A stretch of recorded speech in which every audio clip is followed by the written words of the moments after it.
بسم اللہ الرحمن الرحیم الصلاۃ والسلام علیک یا رسول اللہ الصلاۃ والسلام علیک حبیب اللہ الصلاۃ والسلام علیک نور اللہ وعلی آلک و اصحابک خیر خلق اللہ صلی اللہ تعالی علیہ وآلہ وسلم۔ ما سبق میں رب العالمین کا معنی بتایا گیا اور اس کی تفسیر کی گئی۔ اس کے تحت رب کا معنی، عالم کا معنی اور دیگر کلمات کی تفسیر اور تفسیری فوائد پیش کیے گئے۔ آج کے سبق میں انشاءاللہ تبارک و تعالی مالکی یوم الدین کی تفسیر پڑھیں گے۔ اس کے تحت سب سے پہلے مصنف علام نے اس کی مختلف قرات کا بیان اور اس میں باہم تقابل کا بیان کیا ہے، اور پھر جو ہے یوم الدین میں یوم الدین کی وضاحت کی ہے اور دیگر تفسیری فوائد کا بیان فرمایا ہے۔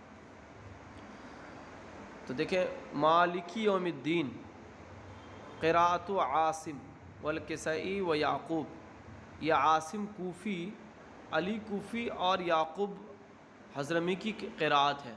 یہ حضرات کہتے ہیں کہ یہ حضرات مالکی یوم الدین پڑھتے ہیں۔ ان کے علاوہ دیگر قراء ہیں، باقی قراء نے مالکی یوم الدین پڑھا ہے۔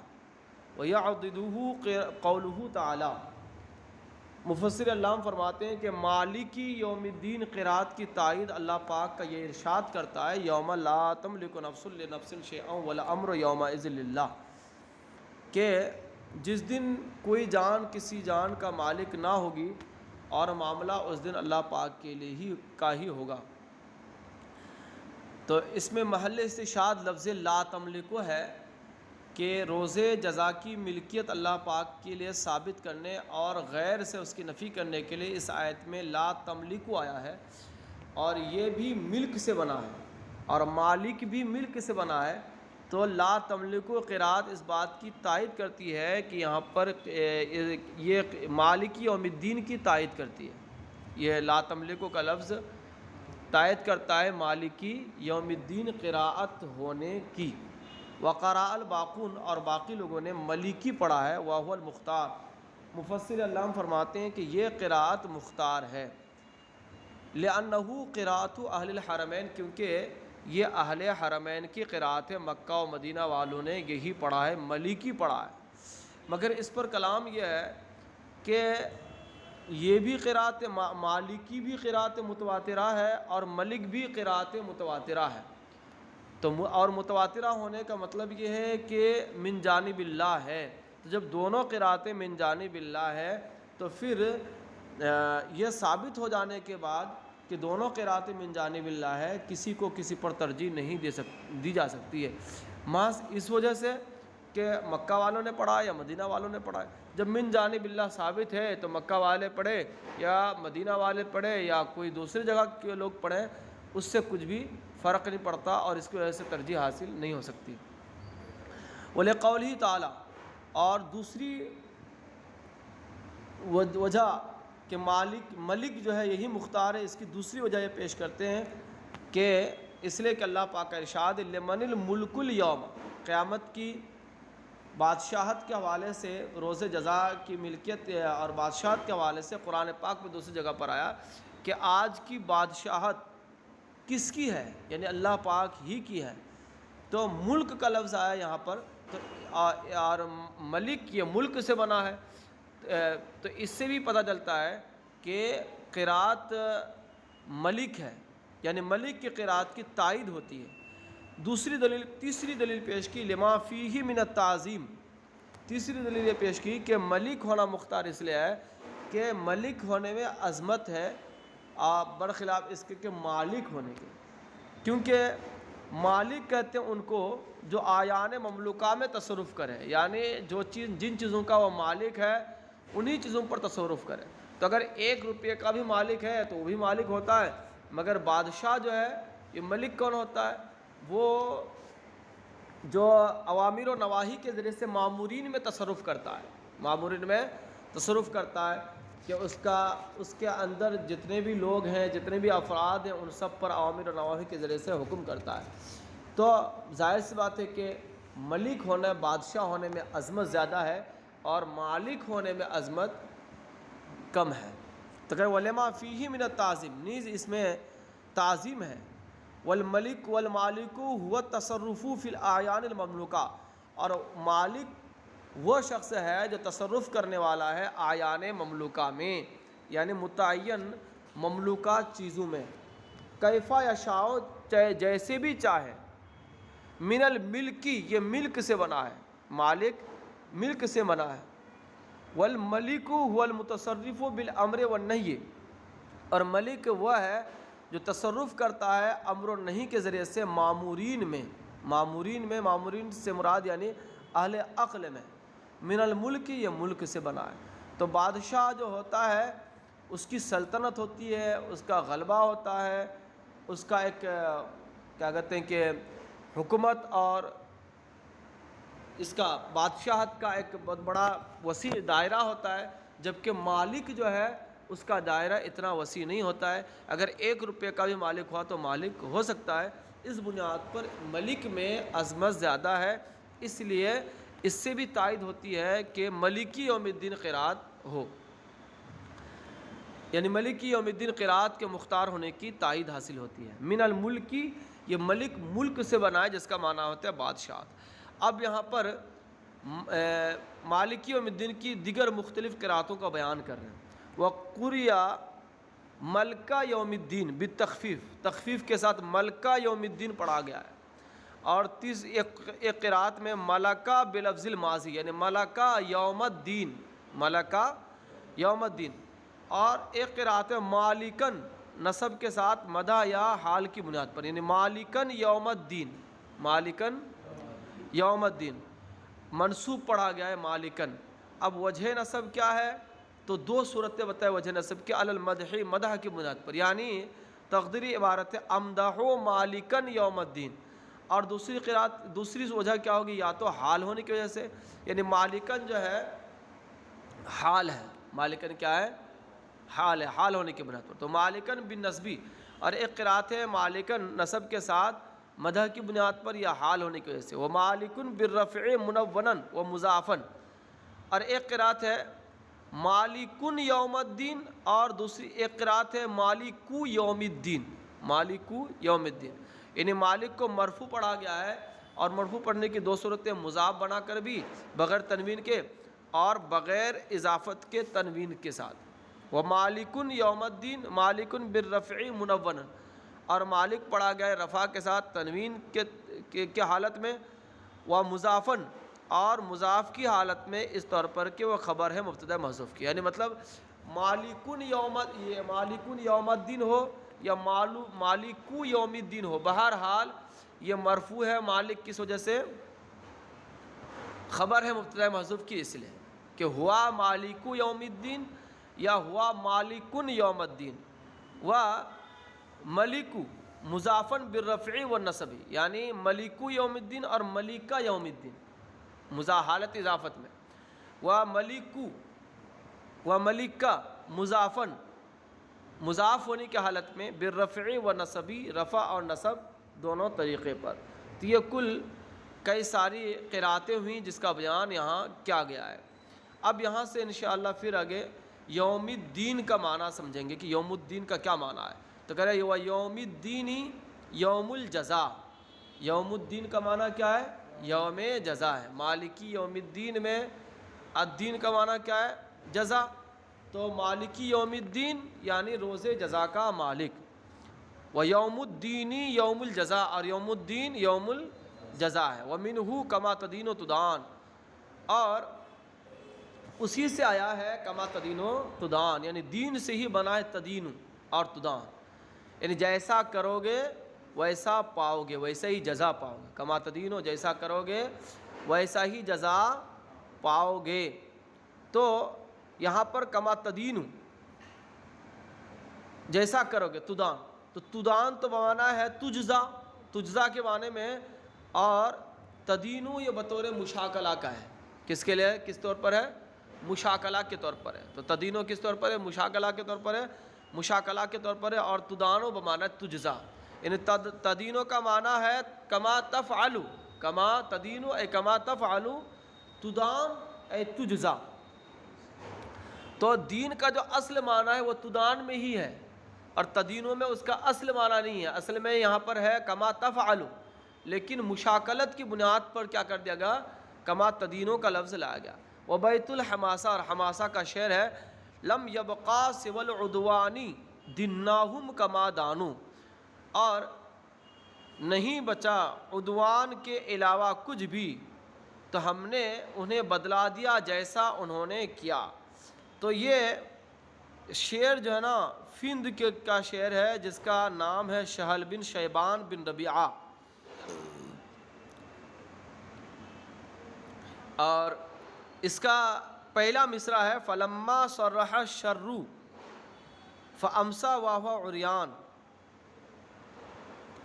جب شر یا فلما صرح الشر فامسى وهو عریان، جب شر کو ظاہر کر دیا تو اور رات گزاری اس حالت میں کہ عریان ہے، ولم یبقا سوى العدیانی، ولم یبقا سوى العدوانی، اور عدوان یعنی ظلم و عدوان کا معنی تو ظلم و زیادتی، اور ظلم و زیادتی کے علاوہ کچھ بھی نہ باقی بچا، دناہم کما دانو، تو ہم نے انہیں بدلا دیا جیسا انہوں نے کیا۔ تو یہاں پر بھی دناہم کا معنی جزا کے ہے، جزا دینا، ہم نے اسے وہی بدلا دیا کما دانو، لیکن کما دانو میں جو دانو کا لفظ ہے یہ جزا کے معنی میں نہیں ہے، بطور مشاکلہ کے لایا گیا ہے۔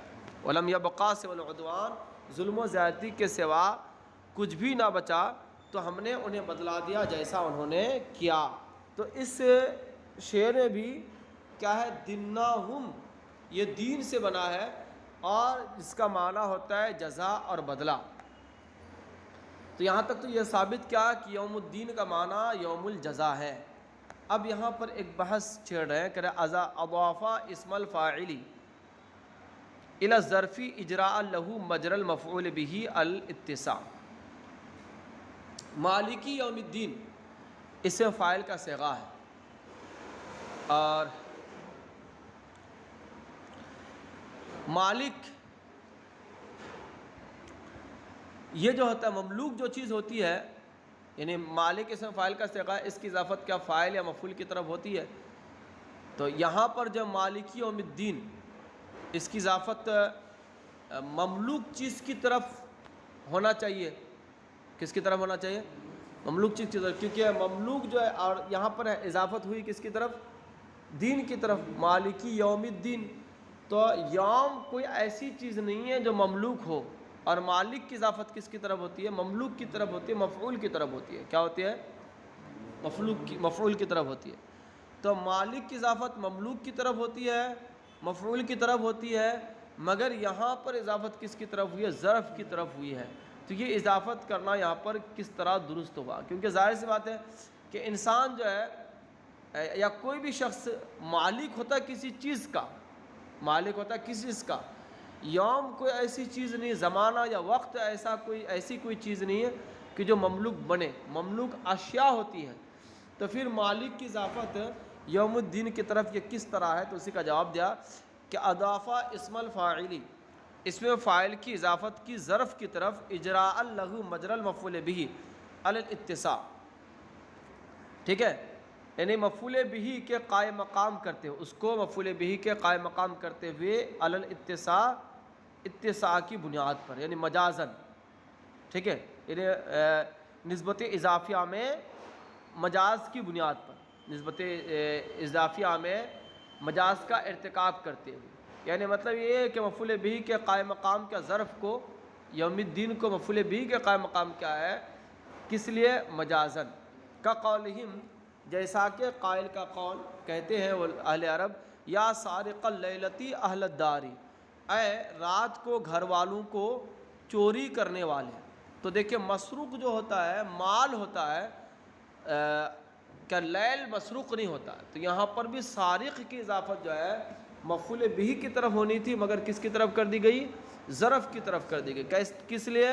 مجازن۔ تو جس طرح یہاں پر لیلا ظرف کو کیا کہتے ہیں مفعول کے قائم مقام کر دیا گیا ہے مجازن، اسی طرح یہاں پر ہی مالکی یوم الدین میں بھی ہے۔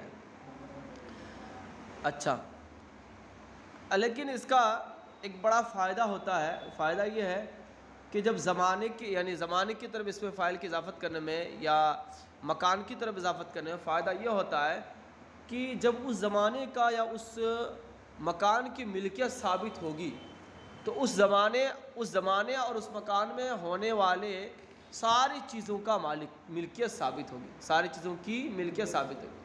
جیسے کسی نے کہا صاحب الدار، گھر والا، تو بھائی جب گھر والا ہے تو گھر میں جو چیز ہے ساری چیزوں کا ہی مالک ہے وہ۔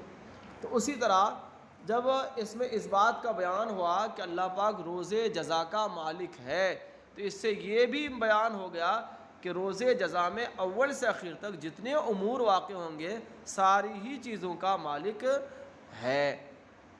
وَمَعْنَاهُ، اب یہاں ایک سوال پیدا ہوا، سوال یہ ہے کہ مالک یوم الدین لفظ اللہ کی صفت ہے، لفظ اللہ کی صفت ہے، اور لفظ اللہ یہ ہے معرفہ، یہ ہے معرفہ، اور معرفہ کی صفت کو بھی کیا ہونا چاہیے؟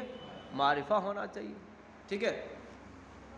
اسی وجہ سے لفظ اللہ کے بعد جتنی بھی صفات آئے ہیں، رب العالمین ہے، الرحمن الرحیم ہے، یہ سب کے سب کیا ہے؟ معرفہ ہی ہے۔ تو مالک یوم الدین کو ہی معرفہ ہونا چاہیے تاکہ کیا ہو جاتا؟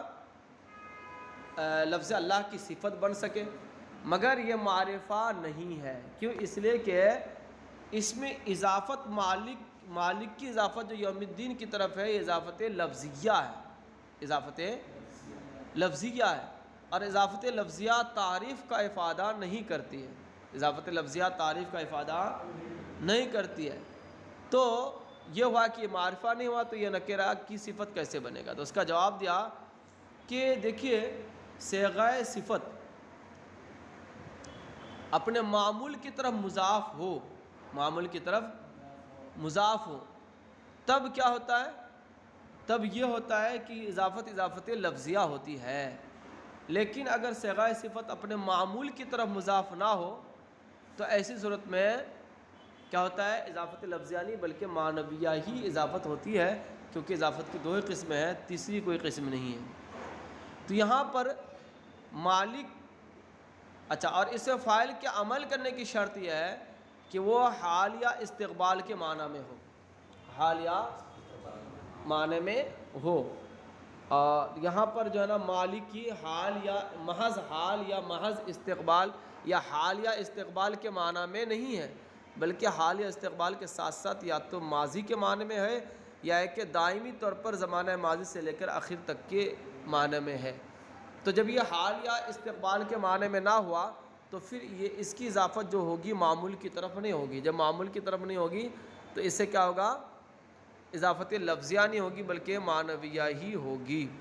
دیکھیں وَمَعْنَاهُ، یہاں سے اسی اعتراض کا جواب دیا، اور اس کا معنی یعنی مالکی یوم الدین کا معنی ملک الامور یوم الدین، یعنی یوم الدین کے امور کا مالک ہوا علی طریقتی نادا اصحاب الجنتی، جیسا کہ یعنی نادا اصحاب الجنہ کے طریقے پر، کہ نادا اصحاب الجنہ، اصحاب جنت جب جنت میں داخل ہو جائیں گے، جب جنت میں داخل ہو جائیں گے تب پکاریں گے اصحاب جنت، ٹھیک ہے؟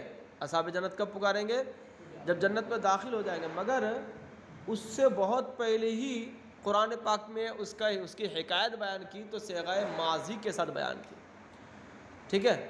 یہ نہیں کہا کہ ینادی بلکہ نادا کہا، کیوں؟ اس لیے کہ جو کام متحقق الوقوع ہوتا ہے اس کے لیے ماضی کا صیغہ لایا جاتا ہے۔ تو اصحاب جنت کا جنت میں پکارنا یہ متحقق ہے، یہ ہونا ہی ہے، اس بنیاد پر اس کا ہونا یقینی ہے، اس لیے کیا ہے یہاں پر ماضی کا صیغہ لایا گیا۔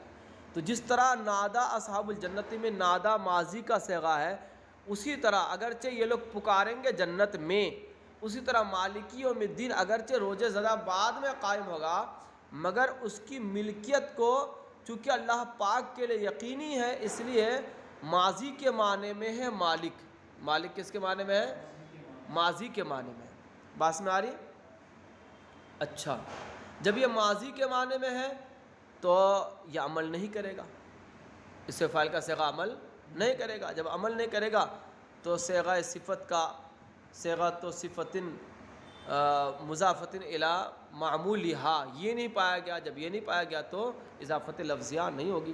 ومعنی ہوا، اور اس کا معنی ہے ملک الامورا یوم الدین، کہ امور کا مالک ہوا قیامت کے دن، علی طریقتی و نادا اصحاب الجنتی، نادا اصحاب الجنہ کے طریقے پر، کہ یہاں بھی مستقبل کا کام چونکہ متحقق الوقوع ہے اس لیے کیا کر دیا گیا، اس کے لیے ماضی کا صیغہ لایا گیا۔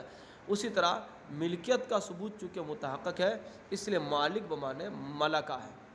او لہ الملک فی ھذا الیوم، یا کس معنی کر ہے، اس معنی کر ہے یہ مالک یوم الدین کا معنی ہے یہ کہ اس کے لیے ملک ہے اس دن میں، ہمیں علی وجہ الاستمرار، یعنی اس دن کی ملکیت اللہ پاک کے لیے علی سبیل الاستمرار ہمیشہ سے ثابت ہے۔ بس مارے جب ہمیشہ سے ثابت ہے تو ہمیشہ میں ماضی بھی ہے، حال بھی ہے، مستقبل ہے، تو حال یا استقبال کے لیے خاص نہیں ہوا، جب خاص نہیں ہوا تو یہ بھی اس طرح پتہ چلا کہ مالک عمل نہیں کر رہا، جب عمل نہیں کر رہا تو معمول کی طرف اضافت بھی نہیں ہوگی، جب اضافت نہیں ہوگی تو اضافت لفظیہ نہیں ہوگی بلکہ معنویہ ہی ہوگی۔ لتکون الاضافت، یہاں پر وہی وجہ بتاتے کہ ہم نے دو تعویلات کیوں کی مالک یوم الدین کے معنی کے یا مالک یوم الدین کے، یہ دونوں معنی ہم نے کیوں بتائے، اگر لتکون الاضافت، تاکہ اضافت حقیقیہ ہو یعنی معنویہ ہو، معدۃ لوقوعہ صفۃ للمعرفۃ، ٹھیک ہے، اور معرفہ کی صفت بننے کے لائق ہو، معرفہ کی صفت بننے کے لائق ہو۔ وقیل الدین، دین کا تو ایک معنی بتایا جزا، ایک معنی کیا بتایا گیا تھا پہلے، جزا، اب دوسرے معنی جو ان کے نزدیک جو ضعیف ہے وہ معنی بتا رہے ہیں کہ وقیل الدین، اور کہا گیا کہ دین کا معنی شریعت ہے، وقیل،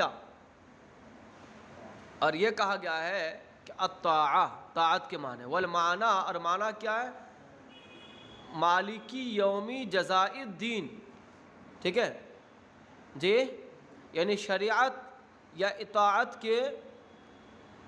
کے شریعت یا اطاعت کے بدلے کا دن، بدلے کے دن کا مالک، ٹھیک ہے، شریعت یا طاعت یعنی عبادت کے بدلے کا دن، عبادت کے بدلے کا دن۔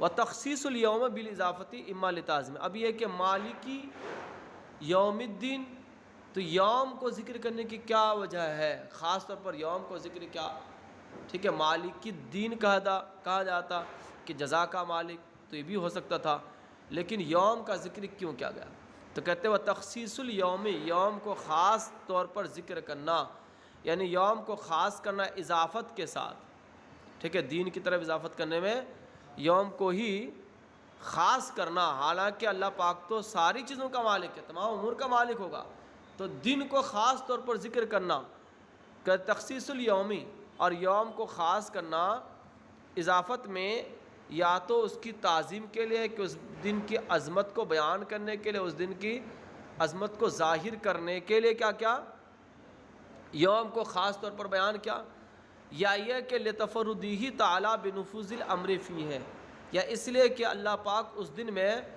امر اور معاملات اور حکم کے نافذ ہونے میں متفرد ہوگا، یعنی مطلب یہ ہے کہ دنیا میں بھی ساری چیزوں کا مالک اللہ پاک ہی ہے، مگر ظاہری طور پر ملکیت دوسروں کے لیے بھی نظر آتی ہے، ٹھیک ہے، مجازاً ملکیت دوسروں کے لیے بھی نظر آتی ہے، مگر وہ دن ایسا ہوگا کہ ظاہری باطنی حقیقت اور ہر ایک اعتبار سے کیا ہوگا، ملکیت اللہ پاک کے لیے ہی ثابت ہوگی۔ اب یہاں سے مالکی یوم الدین یعنی اللہ پاک کا ذکر کیا سورۃ الفاتحہ میں الحمدللہ ہی، تو پھر اس کے بعد جو ہے اللہ پاک کے یہ صفات کیوں بیان کی کہ رب العالمین الرحمن الرحیم مالک یوم الدین، ان صفات کو اللہ پاک پر جاری کرنے اور اللہ پاک کے نام کے بعد ان صفات کو ذکر کرنے کی وجہ کیا ہے، اس کا سبب کیا ہے، تو اس کو بتایا کہ اجراء حاذی الاوصاف علی اللہ تعالی، اور ان اوصاف کو اللہ عز و جل پر جاری کرنا، کون سے اوصاف، من کونہ موجدا للعالم، یعنی اللہ پاک کا عالم کے لیے موجد ہونے کا بیان، یہ کیسے سمجھ میں آیا، یہ لفظ عالمین سے سمجھ میں آیا کہ اللہ پاک موجد عالم ہے، کہ ظاہر سی بات ہے کہ عالم حادث ہے، اور حادث کا وجود خالق حادث موجد حادث کے وجود پر دلالت کرتا ہے۔ تو جب دیکھا کہ عالم کا وجود ہے تو اس کا مطلب ہوا کہ موجد عالم کا بھی وجود ہے، یا یوں کہہ لیجئے جب یہ کہا کہ الحمدللہ کہ اللہ کے لیے رب العالمین ہونا ثابت ہوا کہ عالمین کی تربیت کرنے والا ہے، تو اقتضاءً یہ ثابت ہو گیا ہے کہ وہ عالم کا موجد بھی ہے، عالم کا موجد بھی ہے۔ تو یہ پہلا وصف کیا ہے، یعنی موجد عالم ہونا اور اس کا رب ہونا، یہ کس سے سمجھ میں آیا؟ رب العالمین سے، یعنی اس کا موجد عالم ہونا، عالمین کے لیے موجد ہونا، رب لہم ان کا رب ہونا، یہ دونوں صفات رب العالمین سے سمجھ میں آئے۔ منعماً علیہم بالنعم کلہا، اور ان پر ہر طرح کی ظاہر و باطن، جلد ملنے والی اور بعد میں ملنے والی تمام نعمتوں کا عطا فرمانے والا ہونا، یہ الرحمن الرحیم سے سمجھ میں آیا۔ وَمَالِكًا لِأُمُورِهِمْ یوم ثواب العقاب، اور مالک ہونا یوم ثواب العقاب، یعنی یوم جزا کے دن، یوم جزا کے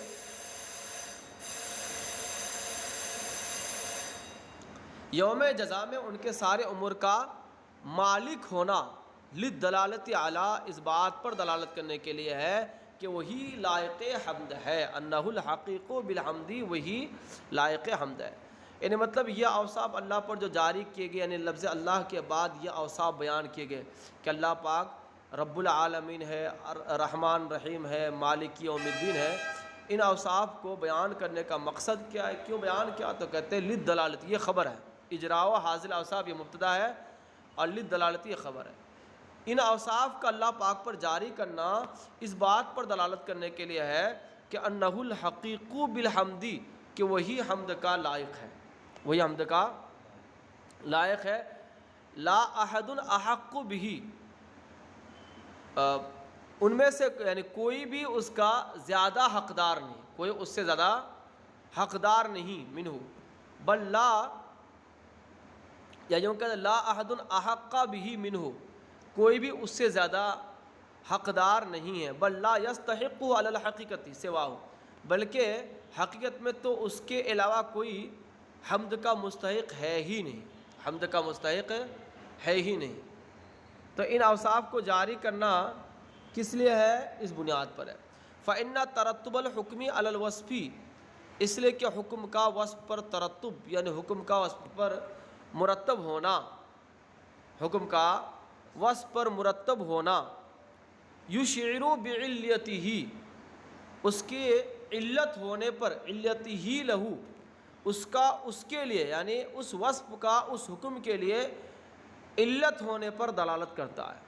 اس لیے کہ حکم کا وصف پر مرتب ہونا پتہ بتاتا ہے کس پر؟ بعلیتہ لہو، اس کے لیے، یعنی اس وصف کا اس حکم کے لیے علت ہونے پر دلالت کرتا ہے۔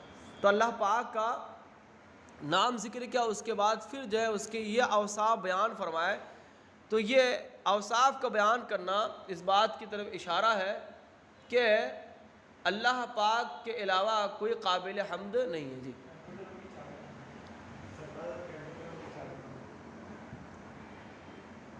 اچھا،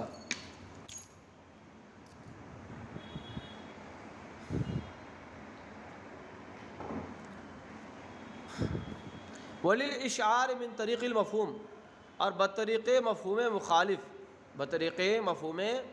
مخالف اس بات کو پر دلالت کرنے کے لیے، یا اس بات کو پر پتہ بتانے کے لیے کہ ان من لم یتصف بتلک صفاتی، جو ان صفات کا اہل نہیں ہوگا، لا یستاہل، وہ اس بات کا اہل نہیں ہوگا کہ اس کی تعریف کی جائے، فضلاً ان یعبد، کہ جائے کہ اس کی تعریف کی جائے، یہ تو بہت دور کی بات ہے کہ اس کی عبادت کی جائے، یعنی مفہوم مخالف اگرچہ احناف کے اعتبار سے معتبر نہیں ہے قرآن و حدیث میں، مگر شوافع کے یہاں چونکہ معتبر ہے، اور مفسر چونکہ شافعی ہیں اس لیے انہوں نے کہا کہ بطریق مفہوم مخالف اس بات پر کا پتہ بتانے کے لیے کہ جو ان صفات سے متصف نہیں ہے وہ اہل نہیں ہے اس بات کی کہ اس کی تعریف کی جائے، اس کا حمد بیان کیا جائے، فضلاً عن ان یعبدا، یہ تو بہت دور کی بات ہے کہ اس کی عبادت کی جائے،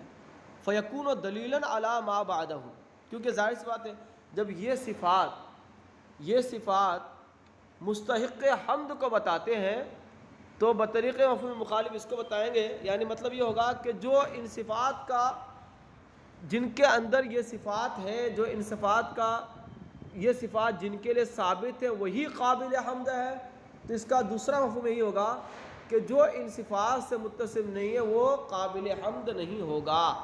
جب قابل حمد نہیں ہوگا تو قابل لائق عبادت ہونا تو بہت دور کی بات ہے۔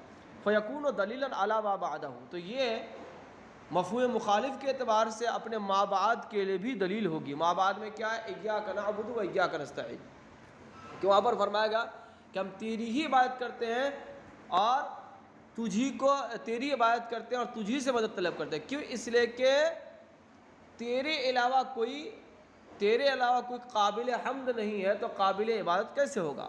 فالوصف الاول، یہاں پر سارے اوصاف کی کچھ تفصیل کر رہے ہیں، تو وصف اول، فالوصف الاول، تو پہلا وصف یعنی پہلا وصف لے بیان ما هو الموجب للحمد، اس کو بیان کرنے کے لیے جو حمد کا موجب ہے، یعنی پہلا وصف کیا ہے؟ ایجاد اور تربیت، ایجاد اور تربیت یعنی رب العالمین سے ایجاد و تربیت سمجھ میں آیا؟ تو رب العالمین کی دلالت اس بات پر ہوتی ہے کہ موجب حمد اللہ پاک ہی ہے، کیونکہ ایجاد یعنی کسی کو وجود بخشنا اور پھر تربیت فرمانا، یہ کیا ہے؟ اختیاری فعل ہے، اختیاری فعل ہے۔ اللہ پاک نے اپنے اختیار سے یہ کیا ہے کہ لوگوں کو، سارے کائنات کو وجود بخشا اور اس کی تربیت کی، اور اس پر ظاہر سی بات ہے یہ چیز اس بات پر دلالت کرتی ہے کہ کیا کہتے ہیں کہ اللہ پاک کی تعریف کی جائے، اللہ پاک کا حمد بیان کیا جائے۔ والثانی اور والثالث، دوسرا اور تیسرا وصف یعنی رحمان رحیم، للدلالتی علی انہ متفضل بذالک، اس بات پر دلالت کرنے کے لیے کہ ایجاد اور تربیت میں اور اسی طرح انعام عطا فرمانے میں وہ کیا ہے؟ فضل فرمانے والا ہے، اس میں مختار ہے، لیسا یصدر منہ لایجاب بالذات، یہ اس سے اس لیے صادر نہیں ہوا ہے کہ اس پر بالذات واجب ہے، یا او وجوب علیہ قضیۃ لسوابق الاعمال، یا اس لیے اس سے ثابت نہیں ہوا ہے کہ وہ واجب ہے اس کے لیے سابقہ اعمال کے تقاضے کی بنیاد پر۔ اس پہ معتزلی اور فلاسفہ کی تردید بھی ہے، کیونکہ فلاسفہ یہ کہتے ہیں کہ اللہ پاک نے سارے کائنات کو جو پیدا کیا، پیدا کرنے میں مختار نہیں ہے، بلکہ بالاضطرار اللہ پاک سے سارے کائنات کا وجود ہو گیا، کیونکہ اللہ پاک کائنات کے لیے فاعل مختار ہے، اور فاعل مختار کے وجود کی صورت میں فاعل مختار کے یعنی علت حقیقی ہے۔ اللہ پاک کیا ہے؟ کائنات کے وجود کے لیے علت حقیقی یعنی علت تامہ ہے۔ فلاسفہ کہتے ہیں کہ اللہ پاک کائنات کے وجود کے لیے علت تامہ ہے، اور علت تامہ کی موجودگی کی صورت میں معلول کا وجود یہ ضروری ہوتا ہے، تو اس لیے اللہ پاک کے وجود کی صورت میں، یعنی جب اللہ پاک کا وجود ہے تو اللہ پاک کے وجود سے ہی سارے کائنات کا وجود جو ہے ہو گیا بالاضطرار، یہ معاذ اللہ فلاسفہ کا عقیدہ ہے۔ تو اس سے اس کی تردید ہو گئی کہ اللہ پاک رحمان الرحیم، اللہ پاک رحم فرمانے والا ہے، یعنی منعم ہے، بلا کسی عوض کے انعام عطا فرماتا ہے، یہ اس بات پر دلالت کرتا ہے کہ وہ فضل فرماتا ہے، اور اپنے اختیار سے فرماتا ہے، کیونکہ ظاہر سی بات ہے بلا اختیار ہوگا تو اس کو فضل نہیں کہیں گے، اس کو احسان نہیں کہیں گے، اس کو احسان نہیں کہیں گے۔ اچھا، اسی طرح معتزلہ کا رد ہے کہ معتزلہ یہ کہتے ہیں کہ اچھے اعمال کا بدلہ اللہ پاک پر دینا واجب ہے، اللہ پاک کو مطیع کو ثواب دینا اللہ پاک پر واجب ہے۔ تو اس سے رحمان رحیم سے ان کی بھی تردید ہو گئی کہ یہاں پر یہ ہے کہ اللہ پاک رحمان رحیم میں اس بات کا بیان ہے کہ اللہ پاک انعام فرما کر احسان فرمانے والا ہے، بغیر کیا کہتے ہیں کہ بدلے کے احسان فرمانے والا ہے، ٹھیک ہے، اس پہ فضل فرمانے والا ہے۔ ظاہر سی بات ہے کہ فضل فرمانے والا جو ہوگا وہ کسی چیز کے بدلے نہیں ہوگا، فضل تو اسی کو کہتے ہیں، احسان تو اسی کو کہتے ہیں جو کسی کے بدلے نہ ہو، تو یہاں پر کسی چیز کے بدلے نہیں، حتی یستحق بہ الحمد، یہاں تک کہ ان اوصاف کی وجہ سے اللہ پاک کیا ہے، حمد کا مستحق ہے، حمد کا مستحق ہے۔ اگر استراراً ہو یا یہ کہ یوں کہہ لیجئے کہ بندوں کے اعمال کی بنیاد پر اللہ پاک پر واجب ہے اس لیے احسان فرماتا ہے، تو پھر یہ قابل حمد اور قابل استحقاق حمد کا حمد نہ ہوتا، بلکہ کیا ہے، یہ بلا عوض ہے اور اپنے اختیار سے ہے، اس بنیاد پر، ان اوصاف کی بنیاد پر وہ کیا ہے، قابل مستحق حمد ہے۔ والرابع، اور چوتھا وصف یعنی مالک یوم الدین، لتحقیق الاختصاص، یعنی اللہ پاک کے لیے ملکیت کو اس دن، ملکیت خاص اللہ پاک کے لیے ثابت کرنے کا بیان ہے اس میں۔ والرابع، اور چوتھا وصف لتحقیق الاختصاص، اختصاص کو ثابت کرنے کے لیے، فإنہ مما لا يقبل الشرکۃ، کیونکہ یہ یعنی یوم جزا کی ملکیت وہ ہے جو شرکت کو، اس میں کسی بھی طرح شرکت کو قبول نہیں کرتا، ٹھیک ہے، یوم جزا کی ملکیت وہ ہے کہ جو جس میں کسی بھی طرح سے ملکیت شرکت کو قبول نہیں کرتی۔ تضمین الوعد للحامدین، اور چوتھا وصف کیا ہے، اس بات کو بھی بتانے کے لیے ہے کہ وعدہ حامدین کو، مالک یوم الدین حامدین کو، یعنی اللہ پاک کا حمد بیان کرنے کے لیے وعدہ ہے اور اعراض کرنے والے کے لیے وعید ہے۔ یعنی جب یہ کہا کہ روز جزا کا مالک ہے تو قیامت کے دن میں جزا بدلا دے گا اللہ پاک، تو جو فرما بردار ہوں گے ان کو اچھا بدلا دے گا، اور جو نافرمان ہوں گے ان کو کیا کہتے ہیں، عذاب دے گا۔ تو اس کا مطلب یہ ہوا کہ یہ مالک یوم الدین یہ وعدہ اور وعید کو بھی متضمن ہے، وعدہ اور وعید کو بھی متضمن ہے۔ وہ تضمین الوعد، اور چوتھا وصف کیا ہے، وعدہ اور وعید، وعدہ حامدین کے لیے وعدہ کو متضمن ہونے کے لیے ہے، یعنی متضمن ہونے کا بیان ہے، اور معرضین اعراض کرنے والے، اللہ پاک کی عبادت سے، اس کے حمد سے اعراض کرنے والوں کے لیے کیا ہے، وعید کو متضمن ہونے کے لیے ہے، یعنی ہونے کو بیان کرنے کے لیے۔ صلو علی الحبیب صلی اللہ تعالی علی محمد صلی اللہ تعالی علیہ وآلہ وسلم، الصلاۃ والسلام علیک یا رسول اللہ صلی اللہ تعالی علیہ وآلہ وسلم۔